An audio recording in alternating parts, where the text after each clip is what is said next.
صبح کا وقت تھا مگر اس کے دل میں ایک عجیب سی گھبراہٹ تھی۔ آج وہ بہت بڑی کمپنی میں انٹرویو کے لیے جا رہی تھی۔ وہ سڑک کے کنارے چند لمحے رکی اور پھر ہمت جمع کر کے اس بڑی سی عمارت کی طرف بڑھنے لگی جس کا نام دور سے ہی چمک رہا تھا۔ اس کے قدم آہستہ تھے مگر دل بہت تیز دھڑک رہا تھا۔ اس نے اپنے دوپٹے کو ذرا سا ٹھیک کیا اور ہاتھ میں پکڑی فائل کو مضبوطی سے تھام لیا جیسے وہی اس کا سہارا ہو۔ اس کا حلیہ بہت سادہ تھا۔ اس نے پرانا سا جوڑا پہن رکھا تھا جو بار بار دھونے کی وجہ سے اپنی چمک کھو چکا تھا۔ کپڑا کہیں کہیں سے ہلکا سا گھس بھی گیا تھا۔ اس کی چپل بھی خستہ حال تھی جیسے کئی سالوں سے ساتھ نبھا رہی ہو۔ جیسے ہی وہ کمپنی کے بڑے دروازے کے قریب پہنچی تو گارڈ نے فوراً ہاتھ اٹھا کر اسے روک لیا۔ اس کی نظریں ایک لمحے کے لیے اس لڑکی پر جمی رہیں، پھر وہ سر سے پاؤں تک اسے دیکھنے لگا۔ اس کے چہرے پر حیرت تھی اور تھوڑی سی سختی بھی۔ کہاں جا رہی ہو؟ اس نے کرخت آواز میں پوچھا۔ لڑکی نے ایک لمحے کو سر جھکایا پھر دھیمی آواز میں بولی، میں انٹرویو کے لیے آئی ہوں۔ کارل نے دوبارہ سے اسے دیکھا جیسے یقین نہ آ رہا ہو۔ تم انٹرویو کے لیے آئی ہو؟ اس نے قدرے طنزیہ انداز میں کہا۔ جی۔ اس نے صرف اتنا ہی کہا اور اپنی فائل ذرا سی آگے کر دی جیسے ثبوت پیش کر رہی ہو۔ گارڈ نے ایک لمحے کے لیے دروازے کی طرف دیکھا پھر اس کی طرف اور اس کے چہرے پر ابھی بھی ناگواری تھی مگر شاید ڈیوٹی کے باعث اس نے دروازہ کھول دیا۔ جاؤ اندر لیکن سیدھا ویٹنگ ایریا میں بیٹھنا۔ وہ آہستہ سے اندر داخل ہوئی تو ایک ٹھنڈی ہوا کا جھونکا اس کے چہرے سے ٹکرایا۔ اس نے ایک لمحے کے لیے آنکھیں بند کر لیں جیسے اسے کچھ سکون ملا ہو۔ باہر کی گرمی کے بعد یہ ٹھنڈک اس کے لیے کسی نعمت سے کم نہیں تھی۔ ویٹنگ ایریا بہت خوبصورت اور صاف ستھرا تھا۔ بڑے بڑے صوفے رکھے ہوئے تھے اور ہر طرف روشنی پھیلی ہوئی تھی۔ وہ ہچکچاتی ہوئی ایک کونے میں جا کر بیٹھ گئی۔ اس نے اپنے ارد گرد نظر دوڑائی تو سب کچھ اس کے لیے نیا اور مختلف تھا۔ وہاں بیٹھے لڑکے اور لڑکیاں نہایت نفیس اور فیشنیبل لباس میں تھے۔ کسی کے ہاتھ میں مہنگا فون تھا، کوئی ہنستے ہوئے باتیں کر رہا تھا، کوئی اپنے کپڑوں کو درست کر رہا تھا۔ سب کے چہروں پر اعتماد تھا جیسے انہیں یقین ہو کہ وہ یہاں کے لیے ہی بنے ہیں۔ مگر جیسے اس لڑکی نے بیٹھنے کی کوشش کی، کئی نظریں ایک ساتھ اس کی طرف اٹھ گئیں۔ کچھ نے اسے حیرت سے دیکھا، کچھ نے ہلکی سی مسکراہٹ کے ساتھ جیسے اس کے حالت پر مذاق کر رہے ہوں، اور کچھ نے فوراً نظریں ہٹا لی جیسے وہ دیکھنا ہی نہ چاہتے ہوں۔ اس کا دل ایک لمحے کے لیے دھک سے رہ گیا۔ اس نے اپنے کپڑوں کی طرف دیکھا پھر نظریں جھکا لی۔ اسے محسوس ہوا جیسے وہ اس جگہ کے لیے بالکل اجنبی ہے، یہاں جیسے اس کا کوئی حق نہیں۔ اس نے اپنے ہاتھوں کو آپس میں مضبوطی سے پکڑ لیا تاکہ ان کی کپ کپاہٹ چھپ سکے۔ اس کے کانوں میں ارد گرد کی سرگوشیاں گونجنے لگی، حالانکہ کوئی کھول کر کچھ نہیں کہہ رہا تھا مگر نظروں کا انداز ہی سب کچھ بیان کر رہا تھا۔ وقت آہستہ آہستہ گزر رہا تھا۔ ایک ایک کر کے نام پکارے جا رہے تھے اور لوگ اعتماد سے اٹھ کر اندر جا رہے تھے۔ کچھ واپس آ کر خوش نظر آتے تھے اور کچھ کے چہرے اترے ہوئے تھے۔ وہ خاموش بیٹھی سب کچھ دیکھ رہی تھی۔ اس کے دل میں بار بار یہ خیال آ رہا تھا کہ شاید اسے یہاں نہیں آنا چاہیے تھا، مگر وہ اپنی فائل کو دیکھتی اور خود کو سنبھال لیتی۔ آخر کار اس کا نام پکارا گیا۔ اس کا دل زور سے دھڑکنے لگا۔ وہ آہستہ سے کھڑی ہوئی، اس کے قدموں میں ہلکی سی کپ کپاہٹ تھی مگر اس نے خود کو سنبھالا اور دروازے کی طرف بڑھ گئی۔ جیسے ہی وہ کمرے میں داخل ہوئی تو سامنے ایک میز کے پیچھے ایک شخص بیٹھا تھا۔ اس کا انداز بہت سنجیدہ اور قدرے سخت تھا۔ اس نے سر اٹھا کر لڑکی کو دیکھا اور چند لمحوں کے لیے اسی طرح دیکھتا رہا جیسے اسے سمجھنے کی کوشش کر رہا ہو۔ پھر اس کے چہرے پر حیرت ابھری اور اس نے بھویں سکیڑ لی۔ آپ یہاں کس لیے آئی ہیں؟ اس نے سیدھا سوال کیا۔ لڑکی نے دھیمی آواز میں کہا، میں انٹرویو دینے آئی ہوں۔ اس کے جواب پر وہ شخص جیسے چونک گیا۔ اس نے ایک بار پھر اسے غور سے دیکھا پھر کرسی پر سیدھا ہو کر بیٹھ گیا۔ انٹرویو؟ اس نے قدرے اونچی آواز میں دہرایا اور پھر اچانک اس کے لہجے میں سختی آ گئی۔ اپنا حلیہ دیکھا ہے آپ نے؟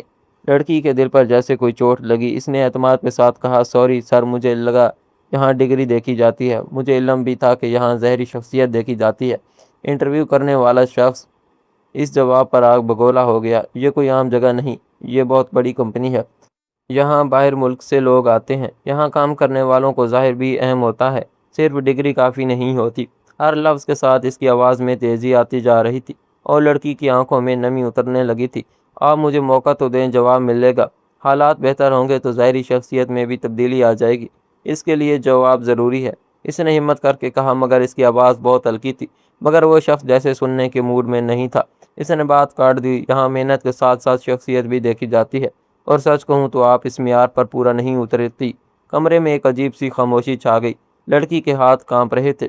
اس نے اپنی نظریں جھکا لی تاکہ اس کی آنکھوں میں آئے آنسو کوئی نہ دیکھ سکے، مگر ایک آنسو اس کی پلک سے پھسل کر گال پر آ گیا۔ اس نے جلدی سے اسے صاف کرنے کی کوشش کی مگر اب آنکھیں بھر چکی تھی۔ اس کے دل میں ایک عجیب سا بوجھ تھا، جیسے اسے سب کے سامنے کھڑا کر کے کمتر ثابت کر دیا گیا ہو۔ وہ کچھ کہنا چاہتی تھی مگر الفاظ ساتھ چھوڑ گئے تھے۔ اس نے اپنی فائل کو اور مضبوطی سے پکڑ لیا اور خاموش کھڑی رہی، جیسے فیصلے سننے کا انتظار کر رہی ہو۔ اسی لمحے اس کے لیے سب کچھ رک سا گیا تھا۔ صرف اس شخص کی آواز گونج رہی تھی جو اسے بار بار اس کی حیثیت یاد دلا رہا تھا، اور وہ اندر ہی اندر ٹوٹتی جا رہی تھی، مگر پھر بھی خود کو سنبھالے کھڑی تھی، کیونکہ شاید اس کے پاس ہار ماننے کا اختیار ہی نہیں تھا۔ کمرے میں اس کی آنکھوں سے گرتے آنسو بھی خشک بھی نہیں ہوئے تھے کہ اس شخص نے بیزاری سے ہاتھ ہلا کر اشارہ کیا، جیسے وہ اس کی موجودگی سے بھی تنگ آ چکا ہو۔ تم جا سکتی ہو، یہاں وقت ضائع کرنے کی ضرورت نہیں ہے، اس نے سرد آواز میں کہا، اور پھر اپنی فائلوں کی طرف دیکھنے لگا، جیسے وہ لڑکی اس کے لیے کوئی اہمیت نہ رکھتی ہو۔ وہ چند لمحے وہیں کھڑی رہی، جیسے اس کے قدم زمین سے چپک گئے ہوں۔ پھر اس نے آہستہ سے سر ہلایا اور پلٹ گئی، مگر وہ شخص خود بھی اس کے ساتھ باہر آ گیا، اور باہر آ کر گارڈ کو ڈانٹنے لگا کہ تمہیں کیسے کیسے لوگوں کو اندر آنے دیتے ہو، تمہیں کمپنی کے معیار کا پتہ ہی نہیں، ہر ایرے غیر فقیر بھکاری کو اندر بھیج دو گے کیا، تمہیں کس بات کے پیسے ملتے ہیں۔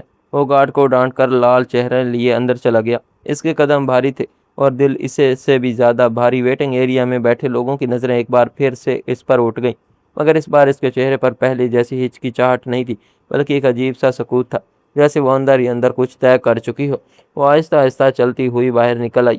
گارڈ نے اسے دیکھا تو کہنے لگا، دیکھیں، میں نے آپ کو روکنے کی بھی کوشش کی تھی، لیکن آپ نے کہا کہ انٹرویو دینے آئے ہیں، اب کروا لی نا اپنی اور میری دونوں کی عزت افزائی۔ گارڈ کی بات پر اس نے خاموشی اختیار کی اور تیز قدم اٹھا کر چلنے لگی۔ باہر کی گرم ہوا نے اسے گھیر لیا، مگر اب اسے گرمی یا سردی کا احساس نہیں ہو رہا تھا۔ وہ سیدھی کمپنی کے گیٹ سے تھوڑا دور جا کر رک گئی۔ اس نے گہری سانس لی اور اپنی آنکھیں بند کر لیں۔ چند لمحے گزرے، پھر اس نے اپنے آنسو پونچھے اور سیدھی کھڑی ہو گئی۔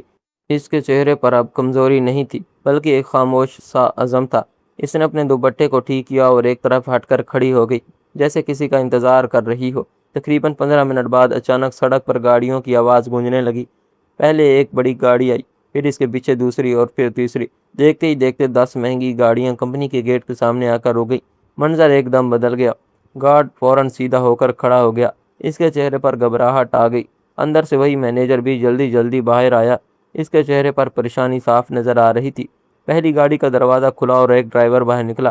اس نے احترام سے پچھلا دروازہ کھولا۔ سب کی نظریں اسی طرف جم گئی، اور پھر وہی لڑکی آہستہ سے آگے بڑھی، مگر اب وہ ویسی نہیں تھی۔ اس کا لباس نہایت خوبصورت اور نفیس تھا۔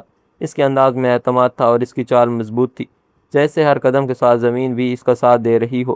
گارڈ کے ہاتھ کانپنے لگے اور مینیجر کا چہرہ زرد پڑ گیا۔ وہ ایک قدم پیچھے ہٹ گیا، جیسے اسے اپنی آنکھوں پر یقین نہ آ رہا ہو۔ لڑکی سیدھی ان کے سامنے آ کر رک گئی۔ اس کی آنکھوں میں اب آنسو نہیں تھے، بلکہ ایک سنجیدگی تھی۔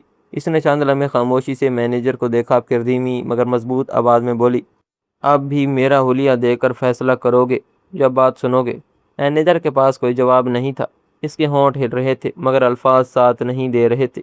لڑکی نے ایک ہلکا سا اشارہ کیا تو اس کے ساتھ آئے ہوئے لوگ ایک طرف کھڑے ہو گئے۔ ماحول میں ایک عجیب سی خاموشی پھیل گئی۔ میں کافی عرصے سے کمپنی کے بارے میں شکایات سن رہی تھی کہ یہاں ایسے لوگوں کو رد کر دیا جاتا ہے جو قابلیت رکھتے ہیں، جو محنت کر کے اپنی ڈگریاں حاصل کرتے ہیں، صرف اس لیے کہ ان کا لباس سادہ ہوتا ہے، اور ایسے لوگوں کو آگے بڑھایا جاتا ہے جو صرف اچھے کپڑے پہن لیتے ہیں، چاہے ان کے پاس اصل قابلیت نہ ہو۔ اس کے ہر لفظ کے ساتھ مینیجر کا سر جھکتا جا رہا تھا۔ میں نے سوچا خود دیکھوں کہ حقیقت کیا ہے، اس لیے میں آج یہاں اس حال میں، تاکہ مجھے کوئی پہچان نہ سکے اور میں دیکھ سکوں کہ آپ لوگ حقیقت میں کیسے فیصلے کرتے ہیں۔ مگر وہ ایک لمحے کے لیے رکی، پھر قدرے سخت لہجے میں بولی، مگر جو میں نے دیکھا وہ اس سے بھی زیادہ خراب تھا جتنا میں نے سوچا تھا۔ آپ لوگوں نے ایک انسان کی عزت کو اس کے کپڑوں سے جوڑ دیا۔ ویٹنگ ایریا میں کھڑے لوگ خاموشی سے یہ سب سن رہے تھے۔ ان کے چہروں پر حیرت اور سوچ دونوں تھے۔ اگر ہر کمپنی یہی اصول بنا لے کہ صرف وہی لوگ آگے بڑھیں گے جو مہنگے کپڑے پہن سکتے ہیں، تو اس ملک کا کیا ہوگا؟ اس نے صاف لفظوں میں کہا۔ اس کی آواز میں اب درد بھی تھا اور حقیقت بھی۔ یہاں ہر انسان محنت کرتا ہے، پڑھتا ہے، دن رات ایک کرتا ہے، صرف اس امید میں کہ اسے ایک موقع ملے۔